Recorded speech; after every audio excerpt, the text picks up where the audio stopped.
First of all, good afternoon to all students. Welcome in BioLife Biology channel, Cell Cycle and Cell Division, chapter number 10. We will complete chapter number 8, Cell the Unit of Life. આપણે chapter number 10 complete કર્યું. Sorry, chapter number 8 છે.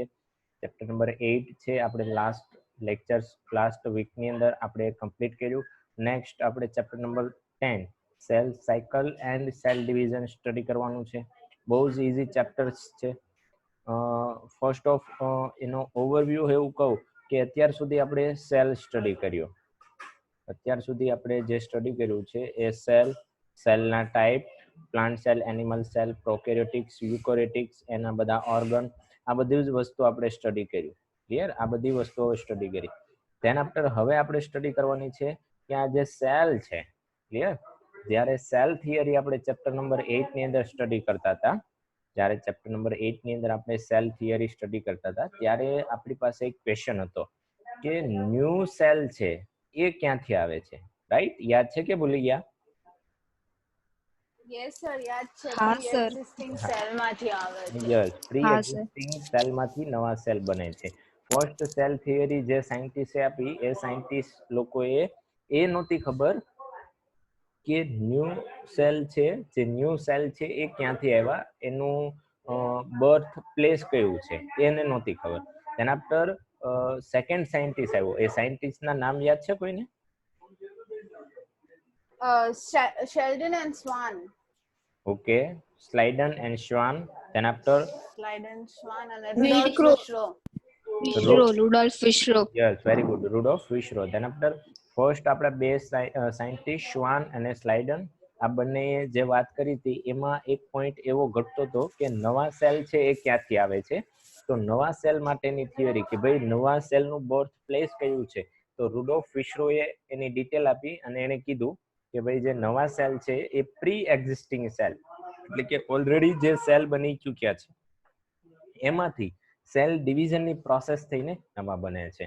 તો હવે એ જ point ઉપર આપણે આગળ work કરવાનું છે કે સેલ ડિવિઝન કેમ થાય છે, કઈ રીતે નવા સેલ બને છે. એક સેલ જે પ્રી એક્ઝિસ્ટિંગ સેલ છે, એટલે કે ઓલરેડી એક સેલ છે, લાઈક મસલ સેલ હોય, હાર્ટ સેલ હોય, ધેન આફ્ટર બોન સેલ હોય, એક્સેટ્રા. સાઇટોસ્કેલેટલનો કોઈ પણ સેલ હોય, કોઈ પણ સેલ છે એ 1 cell to second, second to third, third to fourth, આ મલ્ટીપ્લાય થવાની જે પ્રોસેસ છે આપણે ચેપ્ટર નંબર 8 માં એ સ્ટડી કર્યું કે આવું થાય છે, બટ કેમ, હાઉ ટાઈપનો જે ક્વેશ્ચન છે એનો આન્સર આપણે આ ચેપ્ટરની અંદર લેવાનો છે.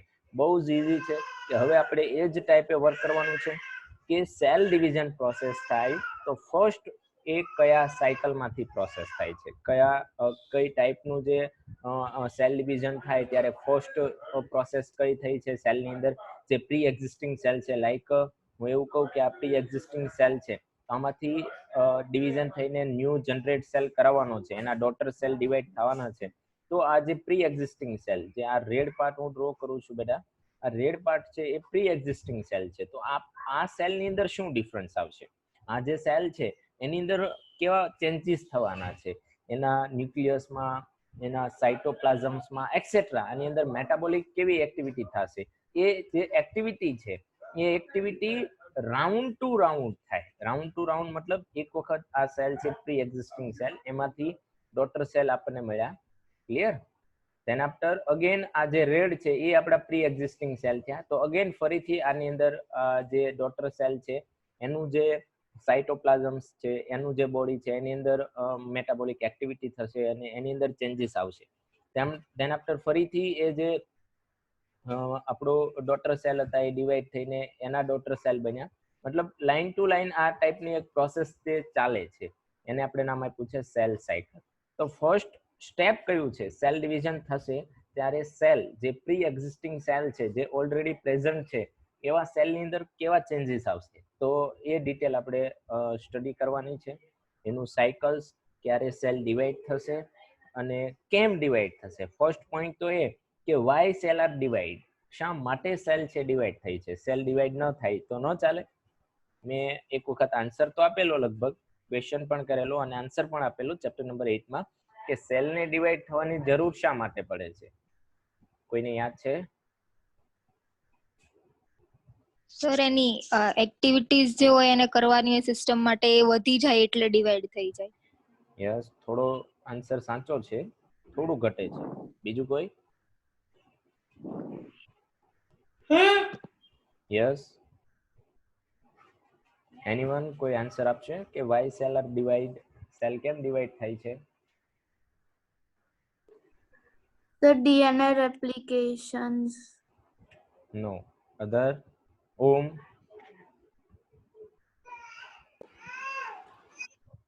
લાઈવ રહેવા માટે સર. લાઈવ રહેવા માટે? નો. ઓકે, હું જ આન્સર આપી દઉં છું. ફર્સ્ટ આપણું ચેપ્ટર છે હવે રેગ્યુલર સ્ટાર્ટ કરું છું. Cell cycle and cell division. First આપણે સેલ સાયકલ જોવાનું છે કે સેલ સાયકલ કઈ રીતે વર્ક કરે છે, સેલ સાયકલની ડેફિનેશન, તેના પર સેલ ડિવિઝન જોશું. તો first after we are talk about cell division. Cell ડિવિઝનની ડેફિનેશન શું છે? તો ઇન્ટ્રોડક્શન પાર્ટમાં આપણને એવું આપેલું છે કે ટુ ડોટર સેલ છે, each time its process call is a cell division. જે સેલ છે પ્રી એક્ઝિસ્ટિંગ સેલ છે, લાઈક આ પ્રી એક્ઝિસ્ટિંગ સેલ છે, એનું સેલ ડિવિઝન થશે તો એમાંથી 2 ડોટર સેલ બનશે.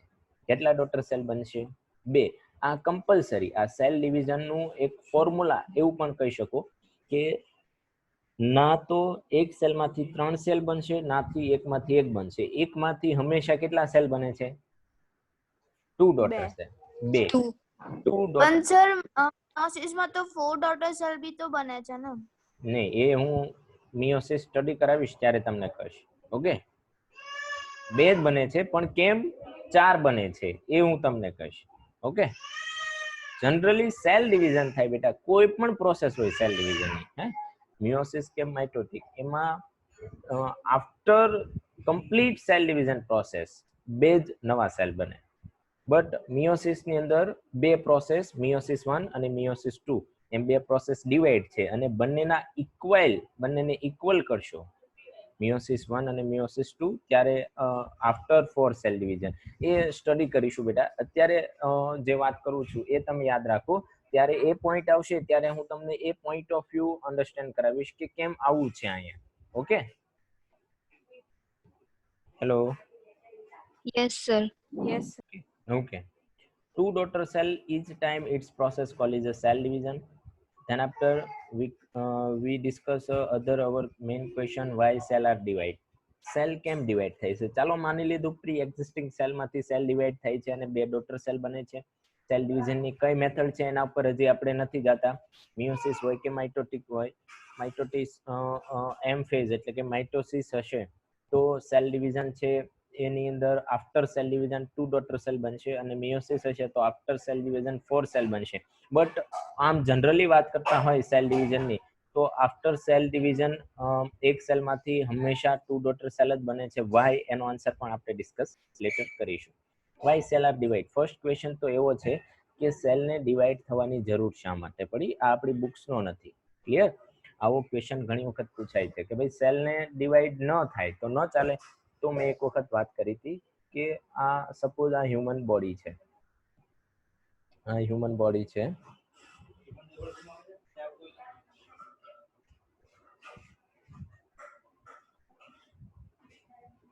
સપોઝ આ હ્યુમન બોડી છે,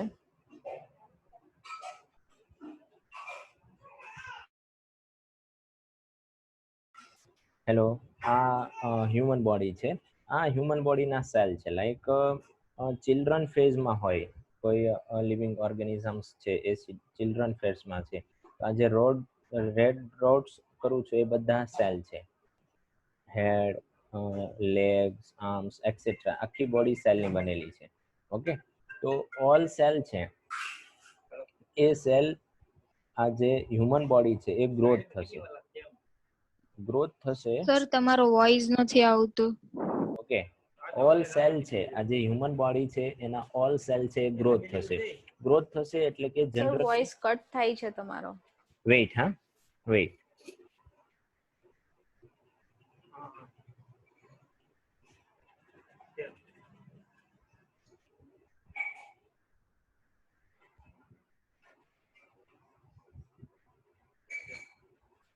સર વેઇટ બેટા, વેઇટ 2 મિનિટ.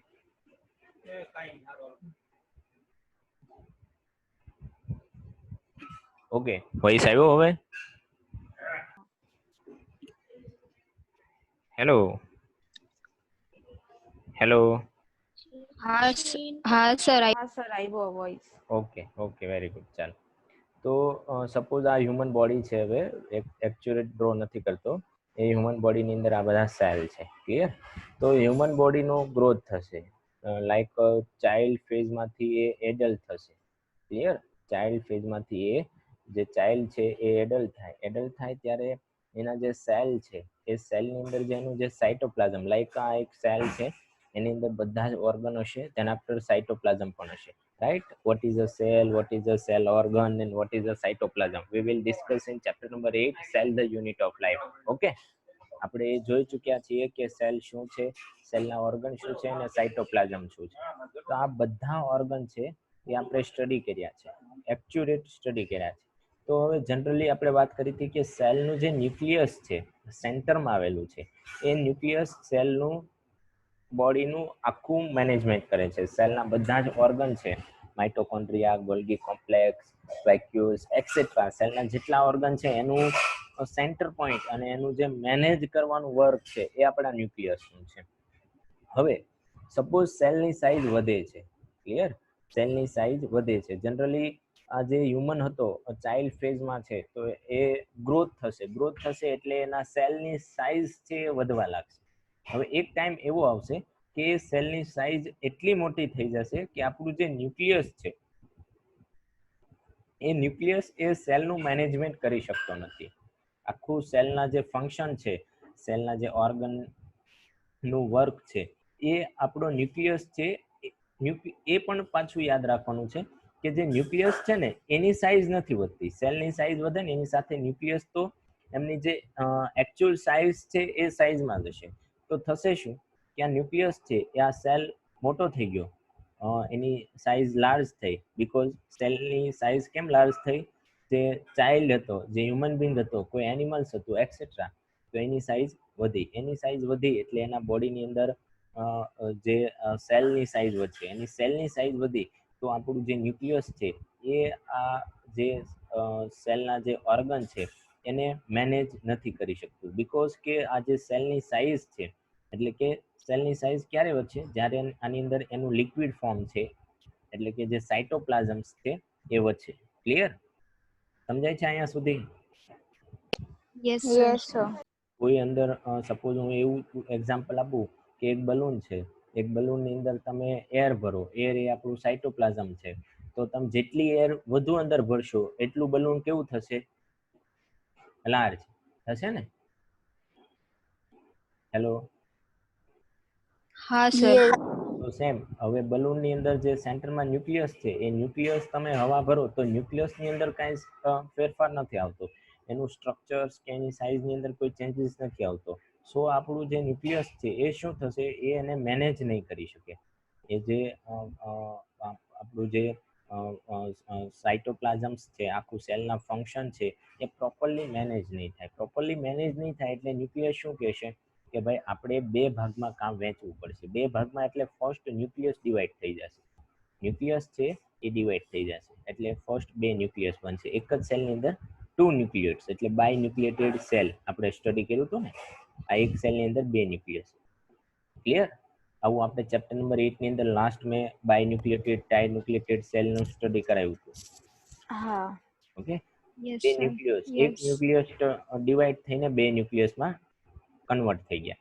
હવે બે ન્યુક્લિયસ બની ગયા પછી સાઇટોપ્લાઝમ એમ કહેશે કે ભાઈ હવે આપણે ખોટું હું કામ ભેગું રહેવું, આપણે બે પ્રોપરલી અલગ થઈ જઈએ. તો પ્રોપરલી બંને અલગ થઈ ગયા એટલે બે નવા ડોટર સેલ બની ગયા. હેલો?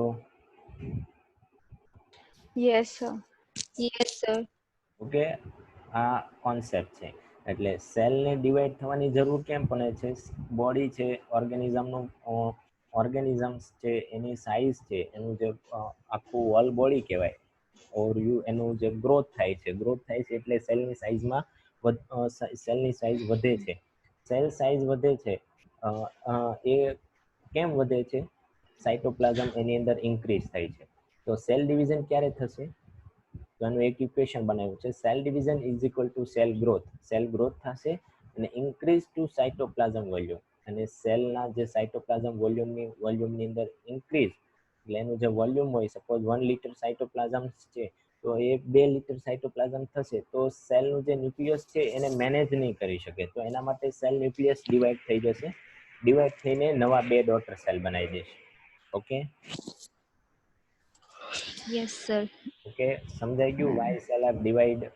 એક ક્વેશ્ચન હતો ઓર્ગનના ફંક્શન માટે, જેને મને આન્સર આપ્યો હતો એ સાચો હતો. Okay yes sir. Okay, so અહીંયા મેં લખેલું છે why cell are divide, here give one cells and his nucleus. અહીંયા એનું ફંક્શન લખ્યું છે manage cell function, then after but cell cytoplasm as a increase that time cell are divide. જો સેલનું સાયટોપ્લાઝમ ઇન્ક્રીઝ થશે તો સેલ છે એ divide થવાની પ્રોસેસ સ્ટાર્ટ કરી દેશે. હવે ડિવાઈડ થવાની જે પ્રોસેસ સ્ટાર્ટ થાય છે એના માટે ફર્સ્ટ સ્ટેપ શું છે? એના માટે એક વર્ડ યુઝ કરવામાં આવ્યો છે સેલ સાયકલ. તો vote is a cell cycle? Cell division start થશે તો સેલનું જે બોડી છે, hello, yes sir. Okay, cell cycle છે, સેલનું જે બોડી છે, સેલના બોડીની અંદર એટલે કે આ ન્યુક્લિયસ છે, એનું ઓર્ગન છે એક્સેટ્રા, તો એની અંદર ફર્સ્ટ એની અંદર ડીએનએ રેપ્લિકેશન થશે. આ જે ન્યુક્લિયસ છે, ન્યુક્લિયસ ડિવાઈડ થશે. First cell cycle, cell division થાય ને તે યાદ રાખવાનું કે ફર્સ્ટ ન્યુક્લિયસ ડિવાઈડ થશે, ધેન આફ્ટર સાયટોપ્લાઝમ ડિવાઈડ થશે. ઓકે, ફર્સ્ટ ઓફ સેલ નું ન્યુક્લિયસ છે, સેલ ન્યુક્લિયસ. એ ડિવાઈડ થશે and then after cytoplasm divide થશે. સાયટોપ્લાઝમ. યસ, તો ફર્સ્ટ સેલ નું ન્યુક્લિયસ ડિવાઈડ થાય છે, તો ન્યુક્લિયસ ડિવાઈડ થવા માટેની પહેલી પ્રોસેસ, જે ન્યુક્લિયસ ની અંદર જે ડીએનએ આવેલું છે, ક્રોમોઝોમ્સ આવેલા છે ને, હા. હા. ક્રોમોઝોમ્સ આવેલા છે, તો ક્રોમોઝોમ્સ ની અંદર ડીએનએ આવેલું છે. હવે બે સેલમાં ઇક્વલ પાર્ટમાં ડીએનએ ને વહેંચવું છે, ડિરાઈવ કરવું છે, તો એના માટે ડીએનએ જે છે એ આપણી પાસે ઇક્વલ ક્વોન્ટિટીમાં નથી. સપોઝ આ જે રેડ છે એ ડીએનએ છે અને એ ડીએનએ છે એને બે સરખા ભાગમાં આપણે ડિવાઈડ નથી કરી શકતા, તો એના માટે ફર્સ્ટ તો ત્યાં ડીએનએ હશે એને શું કરવું પડશે? રેપ્લિકેશન. ડીએનએ રેપ્લિકેશન આપણે સ્ટડી કરવાનું છે નેક્સ્ટ 12th સ્ટાન્ડર્ડમાં. તમે આઈ થિંક થોડું સ્ટડી કર્યા હશો ડીએનએ રેપ્લિકેશન. ડીએનએ રેપ્લિકેશન એટલે ડીએનએ નું સિન્થેસિસ, ડીએનએ બનવું. ક્લિયર? ઓલ્ડ ડીએનએ હોય એમાંથી નવું ડીએનએ બનવું, એને કહેવાય DNA replication. Okay, than after cell growth, than after બીજી પ્રોસેસ, ડીએનએ રેપ્લિકેશન થઈ ગયું, સેલનું ન્યુક્લિયસ ડિવાઈડ થવાની પ્રોસેસ કમ્પ્લીટ થઈ ગઈ. ધેન આફ્ટર સેલ ગ્રોથ થશે. સેલ ગ્રોથ થશે એટલે સાયટોપ્લાઝમ ઇન્ક્રીઝ થયું.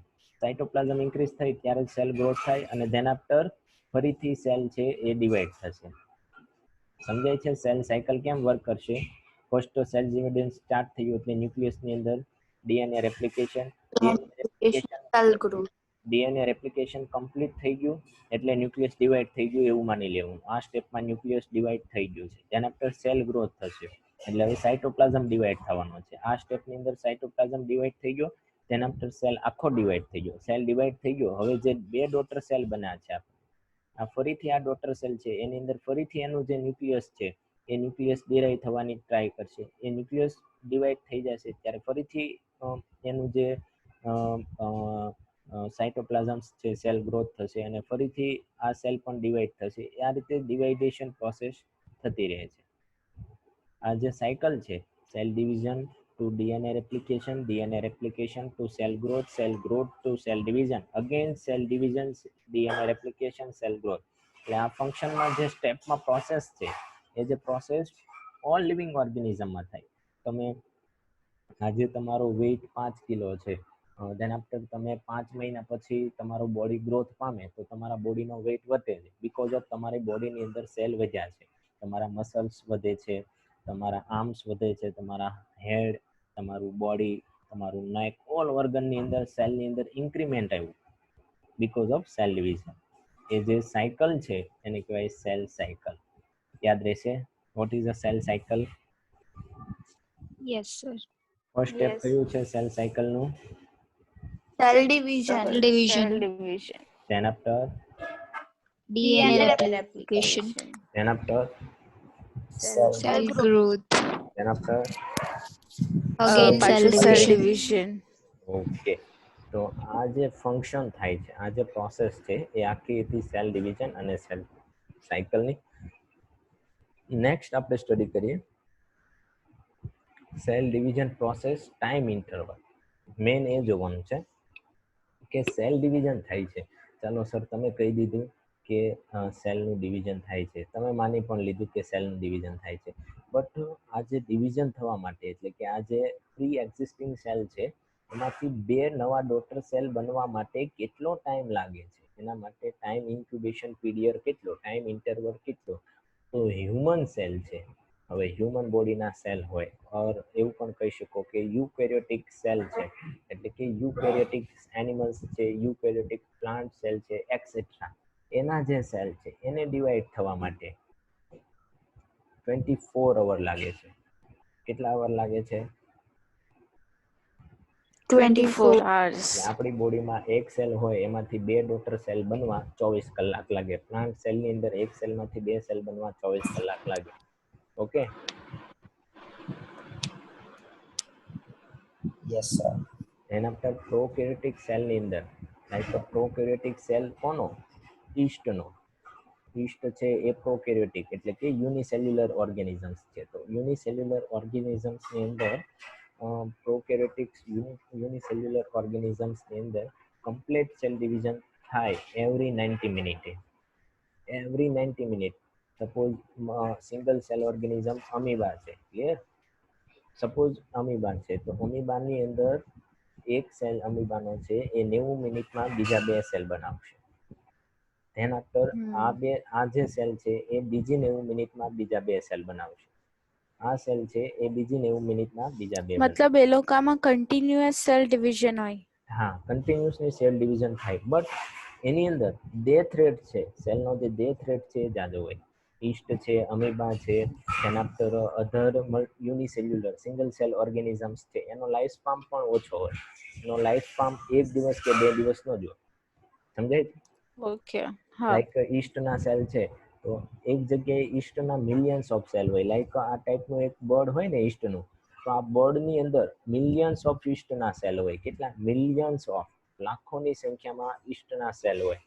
તો એ સેલ કિલ પણ એટલા જલ્દીથી થાય છે અને રિપ્રોડ્યુસ એટલે કે નવા એટલા જલ્દીથી બને છે. જ્યારે હ્યુમન સેલ યુકેરિયોટિક સેલ છે એ ડિવિઝન નવા બનવામાં વાર લાગે છે અને મરવામાં પણ વાર લાગે છે. એટલે આ નેચરલ એક સાયકલિંગ પ્રોસેસ છે. ગોડે એક એવી નેચરલ સાયકલિંગ પ્રોસેસ ફિટ કરેલી છે. Okay, yes. એટલે જેની અંદર સેલ ડિવિઝન ફાસ્ટ થાય છે એની અંદર સેલની જે ક્વોન્ટિટી છે વધુ છે, ક્વોલિટી નહીં. ક્વોલિટી વધુ હોય તો સેલ છે એ લોંગ ટાઈમ લાઈવ રહેવો જોઈએ, પણ એ પોસિબલ નથી. જ્યારે હ્યુમન કે પ્રોકેરિયોટિક સેલની અંદર આપણે એવું કહી શકીએ કે એની જે ક્વોલિટી છે એ હાઈ છે, એની ક્વોન્ટિટી લો છે. હ્યુમન બિંગની અંદર એવરી 90 મિનિટે સેલ ડિવાઈડ થતો હોય યુકેરિયોટિક સેલની અંદર, તો તમે આજે એક પ્લાન્ટનો જર્મિનેટ કરો છો, 2 દિવસમાં તો એ કેટલો મોટો થઈ જશે, તમે વિચારી શકો ને. સિમ્પલ ફોર્મ્યુલા છે. તમે પણ ઇવન તમે ચાઇલ્ડ ફેઝમાં હતા અને તમારી બોડીની અંદર એવરી 90 મિનિટે સેલ ડિવાઈડ થતા હોય તો કેટલી વાર લાગે? તમારે તો સમય જ ના લાગે મોટા થતા. ક્લિયર? સો આ એક સાયકલિંગ પ્રોસેસ છે, ટાઈમ ઇન્ટરવલ છે, ઇન્ક્યુબેશન પીરિયડ છે. ઓકે, આ યાદ રાખવાનો, એમસીક્યુ માટે વેરી ઇમ્પોર્ટન્ટ છે. યુકેરિયોટિક પૂછે કે હ્યુમન પૂછે એમાં 24 કલાક, પ્રોકેરિયોટિક પૂછે કે ઈસ્ટ પૂછે એમાં 90 minute. Okay, yes. Okay. Multi cellular ઓર્ગેનિઝમની અંદર સેલ ડિવિઝન પ્રોસેસનો ટાઈમ ઇન્ટરવલ પૂછે તો કયો આન્સર લખશો? 24 hours. Yes, 4 hours. yes, very good, excellent.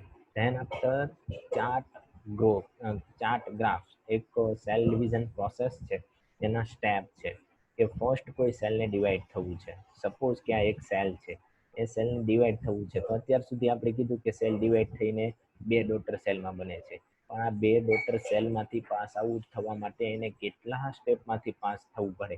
એ જેટલા સ્ટેપ છે એ સ્ટેપને આપણે કીધું સેલ સાયકલ. એ જેટલા સ્ટેપ હતા એને આપણે કીધું સેલ સાયકલ. બટ આપણે ઇઝીલી એવું માની લીધું કે ડીએનએ રેપ્લિકેશન થશે, ધેન આફ્ટર સેલ ગ્રોથ થશે અને ધેન આફ્ટર સેલ ડિવાઈડ થઈ જશે. તો આ જે ડીએનએ રેપ્લિકેશન થાય એના અંદર પણ ઘણા બધા સ્ટેપ છે કે ડીએનએ રેપ્લિકેશન એમ જ નથી થઈ જતું.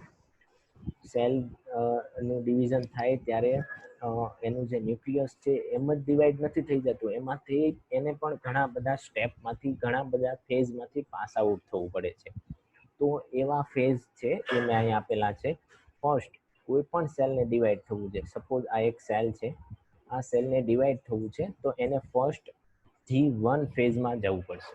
કયા ફેઝમાં? ખાલી યાદ રાખવાનું છે what is a G1 phase, what is a S phase, what is a G2 phase, એ હું આગળ એક્સપ્લેન કરીશ. બટ સેલને કોઈ ડિવાઈડ થવું છે, હવે એ યુકેરિયોટિક્સ હોય કે પ્રોકેરિયોટિક્સ હોય, જે પણ સેલ હોય એને ડિવાઈડ થવું છે તો કયા ફેઝમાં જવું પડશે પહેલા? G1 phase. G1. G1. Than after G1 માંથી એ ક્યાં જશે? S S phase. S માંથી G2 G2. અને G2 માંથી કયા ફેઝમાં જશે? Prophase. M phase. Metaphase. M phase. M phase. Yes. હવે આ M ફેઝ છે એના પણ સ્ટેપ છે, પ્રોફેઝ, મેટાફેઝ, એનાફેઝ અને ટીલોફેઝ. ક્લિયર? અને અહીંયા એક સેલમાંથી નવા બે સેલ આપણને કમ્પ્લીટલી બનેલા મળશે, નવા બે ડોટર સેલ. સમજાય છે હું શું કહું છું? Yes. Yes. But આનો ફૂલ ફોર્મ શું છે sir? G phase, S phase, કહું બેટા, M કહું phase. આગળ કહું. ઓકે, નેક્સ્ટ ખાલી એટલું સ્ટેપ વાઇઝ યાદ રાખવું. આમ ધીરે ધીરે ધીરે બધું આપણે યાદ રાખી લેવાનું છે. બહુ ઇઝી ચેપ્ટર છે, મારે પતાવવું હોય તો એક લેક્ચરમાં પતાવી દઉં, પણ મેં 3 થી 4 લેક્ચર આના માટે તમારા માટે ડિરાઈવ કર્યા છે. તમે એક્ઝેક્ટલી સેલ ડિવિઝન પ્રોસેસને અન્ડરસ્ટેન્ડ કરો. Okay, Okay, sir. સર રીજોઈન થવાનું છે? કેટલો ટાઈમ છે? 5 મિનિટ છે. મે બી નહીં થવાનું થાય, મારે 11th 12th નો લેક્ચર છે. Okay, Okay, sir. ચાલો. અહીંયાથી આપણને આજે એમ ફેઝના લાસ્ટ ફેઝ જે ટીલો ફેઝ છે એમાંથી આપણને બે ડોટર સેલ મળ્યા. હવે સપોઝ માનો કે આ જે બે સેલ છે એમાંથી એક સેલ છે એ ડિવાઈડ, હવે ડિવિઝન પ્રોસેસના ડિવિઝન જે સેલ સાયકલ છે, સેલ ડિવિઝન સાયકલ છે એમાં એને પાસ આઉટ થવું નથી. હવે એને ડિવિઝન થવું નથી, ડિવાઈડ થવું નથી. સેલ ડિવિઝન એ સેલનું સ્ટોપ થવું છે અને એક જ સેલ આગળ ડિવિઝન માટે આગળ વધશે. તો જે સેલને આગળ ડિવિઝન માટે જવું છે એને અગેન ક્યાં જવાનું? G1 માં. અને જે સેલને ડિવિઝન નથી થવું એ સેલને ક્યાં જવાનું? G0 ફેઝમાં.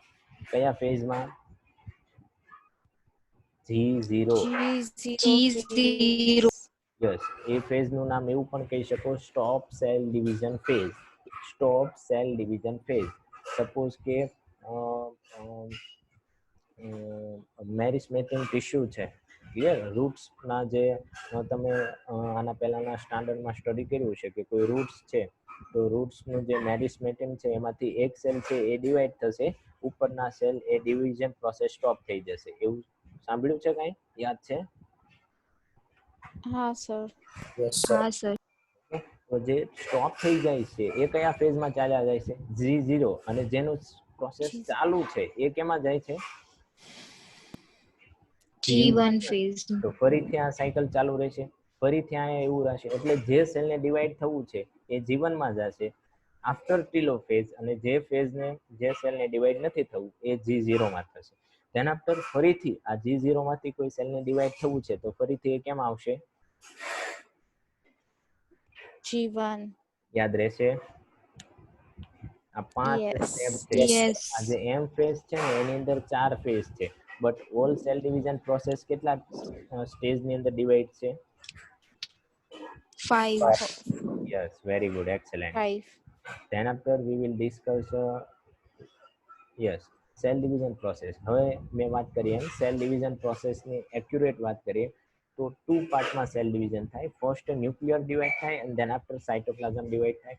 ન્યુક્લિયર ડિવાઈડ થાય એ જે સ્ટેજ છે, એ જે પ્રોસેસ છે એને કેરિયોકાઇનેસિસ. કાઇનેસિસ એટલે છૂટું પડવું, ડિવાઈડ થવું. કાઇનેસિસનો મતલબ થાય ડિવાઈડ પડ્યું. કેરિયોકાઇનેસિસ, કેરિયો એટલે ન્યુક્લિયસ, ન્યુક્લિયસ ડિરાઈવ થવું. તેના પર સાયટોપ્લાઝમ ડિવાઇડેશન એટલે કે સાયટોકાઇનેસિસ. Okay, Yes. તો મેં Yes. ચેપ્ટરના સ્ટાર્ટિંગ પોઈન્ટમાં કીધું હતું ફર્સ્ટ ન્યુક્લિયસ ડિવાઈડ થશે, ધેન આફ્ટર સાયટોપ્લાઝમ ડિવાઈડ થાય, ધેન આફ્ટર ફરીથી અહીંયા મેં એક ચાર્ટ આપેલો છે સેલ ડિવિઝન, સેલ સાયકલનો. તો આ સેલ છે એને ડિવાઈડ થવું છે.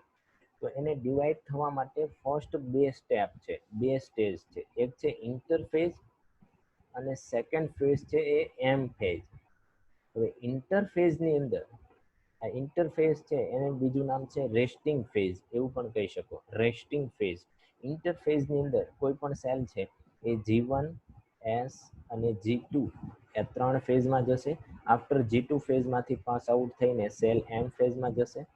એમ ફેઝમાંથી પાસ આઉટ થઈને એ પ્રોફેઝ, મેટાફેઝ, એનાફેઝ અને ટીલોફેઝમાં જશે. ક્લિયર? યાદ રહેશે? Yes. And then after Yes. ટીલોફેઝમાંથી જો સેલ નવા બે સેલ બનશે તો એક સેલને જો ડિવાઈડ નહીં થવું હોય તો G0 માં જશે, અધરવાઇઝ એ અગેન ઇન્ટરફેઝના G1 ની અંદર જશે. Okay Yes. Okay then after suppose એવું માનો કે ઇન્ટરફેઝમાંથી સેલ પાસ આઉટ થયો. ક્લિયર? અને આ એમ ફેઝ એટલે કે માઇટોસિસ ફેઝ, જે 4 નંબરનો આપણે જે ચાર્ટની અંદર આપણે જે 4 નંબર આપ્યા હતા, માઇટોસિસ ફેઝ. એમ ફેઝ મતલબ માઇટોસિસ ફેઝ. ઓકે, એમ ફેઝ એટલે માઇટોસિસ Yes. ફેઝ, એનો મતલબ છે ઇક્વલાઇઝ